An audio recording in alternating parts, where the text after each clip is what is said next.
Good evening. This is Akashvani. I am Valsa Williams with World News.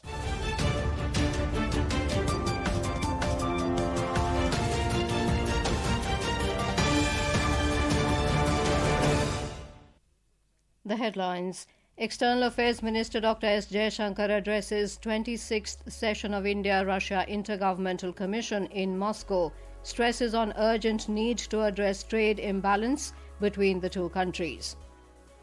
India successfully test fires intermediate-range ballistic missile Agni-5. New Delhi slams Islamabad at UNSC for continuing pattern of sexual violence crimes set during 1971 Bangladesh Liberation War.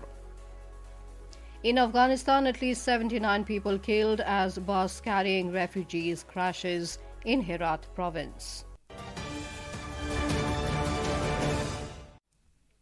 External Affairs Minister Dr. S. Jaishankar said over the last 4 years, bilateral trade in goods between India and Russia has increased more than fivefold. He, however, stressed on the urgent need to address trade imbalance between the two countries. Dr. Jaishankar stated this while co-chairing the 26th session of the India-Russia Intergovernmental Commission for Trade, Economic, Scientific, Technological and Cultural Cooperation, IRIGC-TEC, in Moscow today with First Deputy Prime Minister of Russia, Denis Manturov.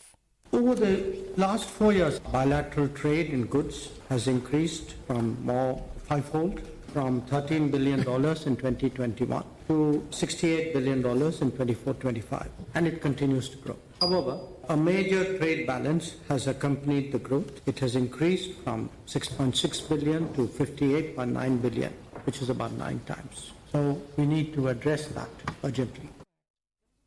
The External Affairs Minister said the two countries are committed to enhance their strategic partnership.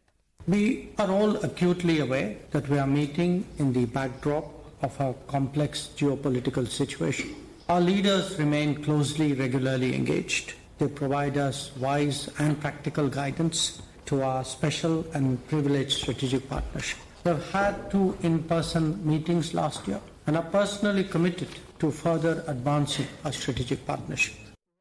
In a social media post, Dr. Jaishankar said they had detailed discussions on cooperation in a wide-ranging arena, including trade and economic sector, agriculture, energy, industries, skilling, mobility, education and culture. They made suggestions to make the IRIGIC-TEC an even more efficient catalyst for deepening economic cooperation.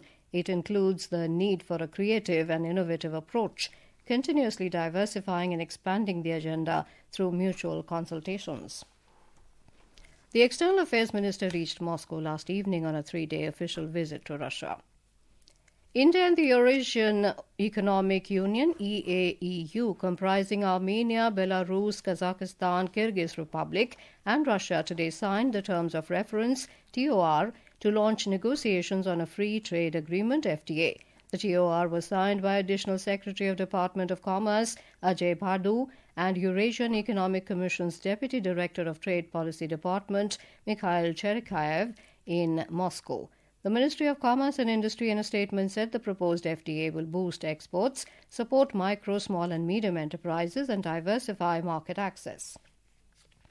Meanwhile, addressing a press briefing in New Delhi today, Russian chargé d'affaires in India, Roman Babushkin, said relations between both the countries are expanding and uninterrupted. The relations are expanding. They are uninterrupted, so ultimately the engagements, including the current visit of Honorable Minister Jaishankar and his engagements in Moscow and the coming SCO summit are setting the stage for the future visit of the President Putin to India by the end of this year. India today successfully test-fired intermediate-range ballistic missile Agni-5 from the integrated test range in Chandipur off the Odisha coast. In a statement, the Defence Ministry informed that the launch validated all operational and technical parameters. It added that the launch was carried out under the aegis of the Strategic Forces Command. New Delhi today said India does not allow political activities against other countries to be carried out from Indian soil. In response to media queries on the press statement issued by the interim government of Bangladesh, External Affairs Ministry spokesperson Randhir Jaiswal said the Indian government is not aware of any anti-Bangladesh activities by purported members of the Awami League in India or of any action that is contrary to Indian law. He said the press statement by the interim government of Bangladesh is thus misplaced.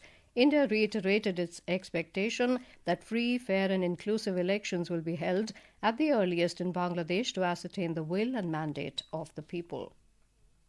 India has sharply rebuked Pakistan at the UN Security Council, accusing it of continuing a pattern of sexual violence that began during the 1971 Bangladesh Liberation War. India's permanent mission's Chargé d'Affaires Eldos Matthew Purnus said Pakistan Army's mass sexual violence in 1971, affecting an estimated 4 lakh women, remains a shameful record, and similar atrocities continue today with impunity. The utter impunity with which Pakistan Army perpetrated heinous crimes of gross sexual violence against hundreds of thousands of women in erstwhile East Pakistan in 1971 is a matter of shameful record. This deplorable pattern continues unabated and with impunity to this day. Rampant abduction, trafficking, sexual violence and forced religious conversions of thousands of vulnerable women and girls as weapons of persecution towards religious and ethnic minority communities are reported and chronicled, including in the recent OHCHR reports.